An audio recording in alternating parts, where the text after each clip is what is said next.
tangan, maksudnya apa kasar kayak gitu ya. Kalau memang masih bisa dipertahankan ya dipertahankan dulu.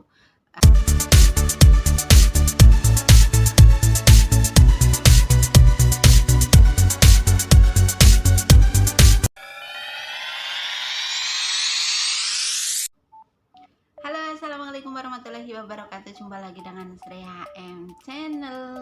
Selamat malam untuk teman-teman semua Sri HM Channel dimanapun kalian berada. Selamat bermalam mingguan ya. Ini kayaknya malam minggu ya. Bukan, ini malam Sabtu. Jadi untuk teman-teman semua, di video kali ini aku mau sharing ya teman-teman. Jadi buat teman-teman semua yang mungkin mau ke luar negeri atau mungkin yang sudah ada di luar negeri yang penasaran dengan apa sih yang dimaksud dengan notice, interminate atau ngebreak ya teman-teman. Jadi mungkin kan banyak banget teman-teman yang belum paham apa itu sih notice, surat notice, apa sih itu ngebreak, apa sih itu interminate kayak gitu kan. Dan kadang kita juga melihat temen kayak gitu, dia lagi sedih kayak gitu, terus dia bilang, "Mbak, aku di interminate sama majikan," kayak gitu kan. Jadi buat teman-teman semua itu sebenarnya nggak usah sedih ya, nggak usah sedih, nggak usah menangis kayak gitu kan, karena kita kan di luar negeri itu punya agent ya. Jadi ketika kita ada masalah ya kita larilah ke agent kita kayak gitu kan, kita mengadu kalau misalnya di interminate atau apa gitu ya. Jadi ya dimanapun kita berada, intinya kita harus sabar lah ya, nggak boleh nangis boleh tapi jangan terlalu berlarut-larut dalam kesedihan. Jadi yang pertama mau aku bahas adalah notice ya teman-teman. Jadi surat notice itu, jadi ini khusus untuk TKW ya teman-teman. Ini khusus untuk TKW. Kalau misalnya TKW bilang, ada yang bilang aku di notice sama majikan kayak gitu kan, jadi teman-teman nggak usah sedih. Atau misalnya teman-teman ada yang di interminate dari majikan kayak gitu, jadi nggak usah sedih teman-teman ya, karena pasti ada rencana Allah yang jauh lebih baik dibalik cobaan yang sedang dia alami. Jadi di sini aku akan bahas satu persatu antara ngebreak, notice sama interminate. Jadi aku bahas satu persatu ya teman-teman. Mungkin teman-teman ada yang penasaran apa itu notice, apa itu interminate, sama apa itu sih ngebreak kayak gitu kan. Jadi ini khusus untuk TKW ya teman-teman. Jadi pertama yang mau aku bahas adalah interminate ya teman-teman. Jadi interminate itu majikan memberhentikan kita kerja ya teman-teman. Jadi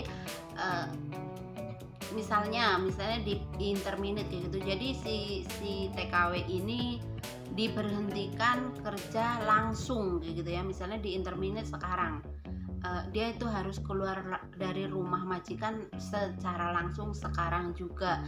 Jadi nggak ada waktu untuk besok untuk ngeberesin. Misalnya malam hari majikan ngasih interminate kayak gitu, jadi si TKW itu harus keluar rumah jam itu juga kayak gitu. Jadi langsung spontan lah ya, intinya seperti itu. Jadi mau di interminate jam berapa, siang atau malam, intinya kayak gitu. Jadi si TKW itu harus keluar rumah langsung. Itu kalau interminate ya teman-teman. Jadi nggak ada kompensasi, maksudnya nggak ada kamu aku interminate besok kamu keluar, itu nggak ada. Jadi kalau interminate itu lebih kasar, lebih ya pokoknya lebih kasar. Jadi si TKW itu harus keluar rumah secara langsung begitu. Bos interminate dia harus langsung keluar rumah ya. Notice ya, surat notice ini kita juga bisa menotis majikan, dan majikan juga bisa notice kita. Jadi kalau notice ini ya, saya kasih tahu ya teman-teman.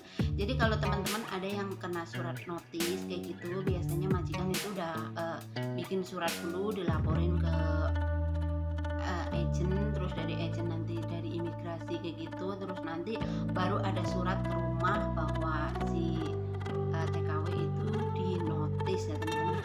Dan pengertian notice itu sebagai TKW-nya itu masih diberi kesempatan untuk mencari majikan selama 1 bulan ya teman-teman. Jadi dia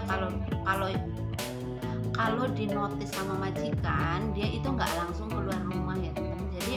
dia diberi waktu 1 bulan untuk mencari majikan lagi, atau untuk berpikir lah, intinya seperti itu, mau dia mau cari majikan lagi atau mau dia pulang ke Indonesia. Intinya dia diberi kesempatan 1 bulan untuk keluar dari rumah majikan.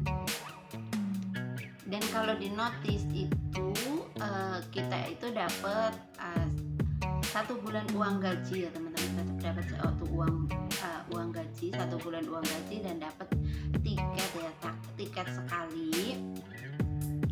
Dan sekali lagi, kalau misalnya notice itu kita itu diberi kesempatan 1 bulan untuk nyari majikan baru ya.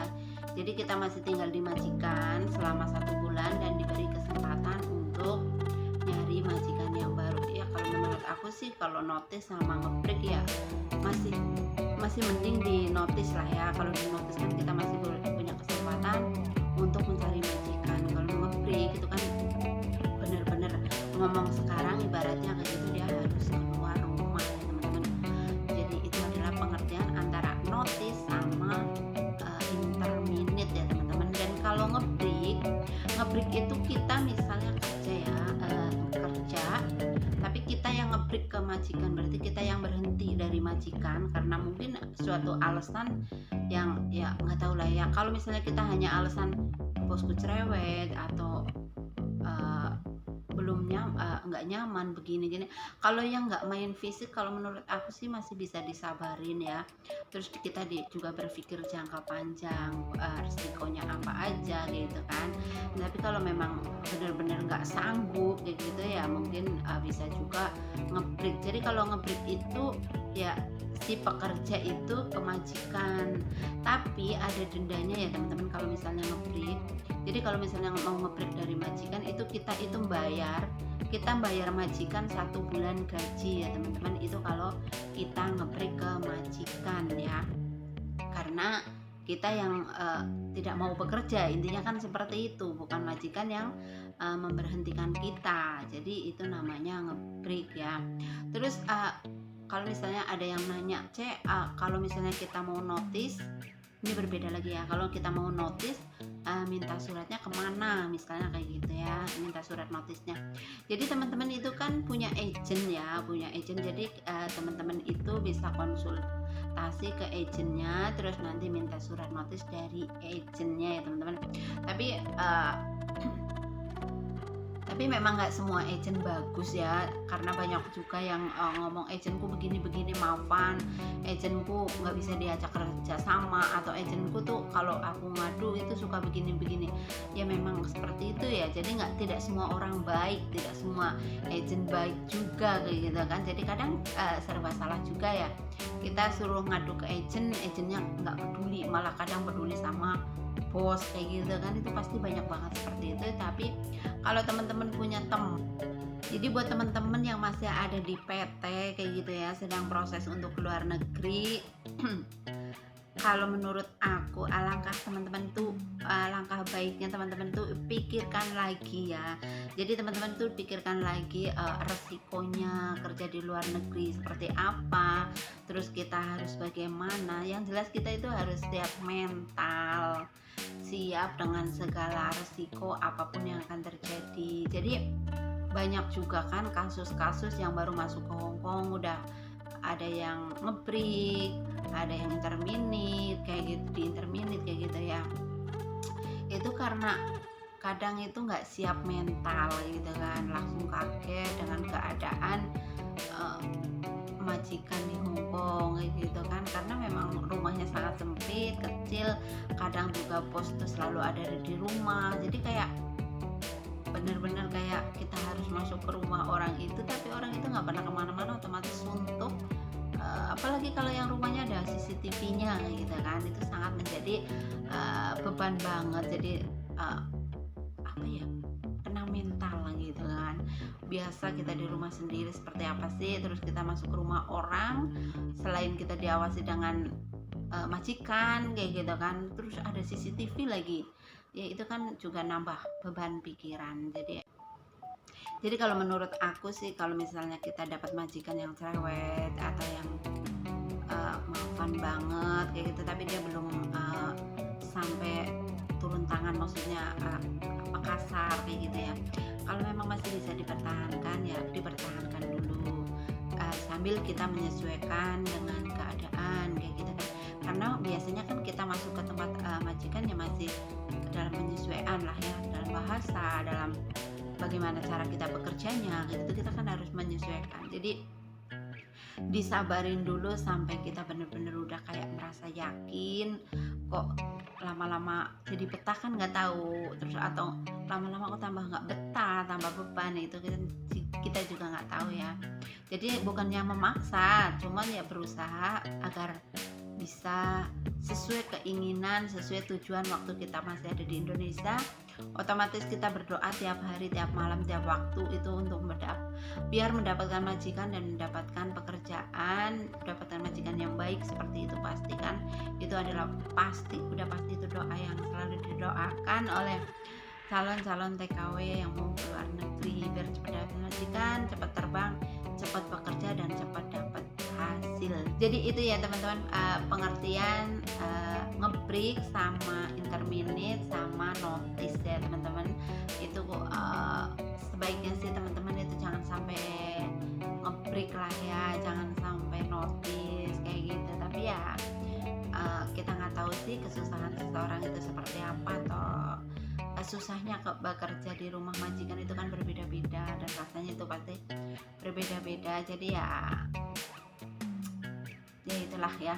Nah jadi untuk teman-teman semua itu adalah pengertian notice, ngebreak sama interminate ya teman-teman. Semoga video ini bermanfaat, dan semoga buat teman-teman yang penasaran dengan notice atau interminate, semoga dengan video ini teman-teman jadi lebih paham dan semangat lah ya. Pokoknya kayo untuk pahlawan devisa dimanapun kalian berada. Semangat lah intinya seperti itu ya, buat teman-teman pahlawan devisa dimanapun kalian berada. Dan buat teman-teman Sri HM Channel dimanapun kalian berada, terima kasih banyak karena selalu setia dengan Sri HM Channel dan selalu mensupport Sri HM Channel. Dan untuk teman-teman yang baru gabung di Sri HM Channel, jangan lupa klik tombol loncengnya biar teman-teman tidak ketinggalan notifikasi terbaru dari Sri HM Channel. Terima kasih banyak. Assalamualaikum warahmatullahi wabarakatuh. Bye bye.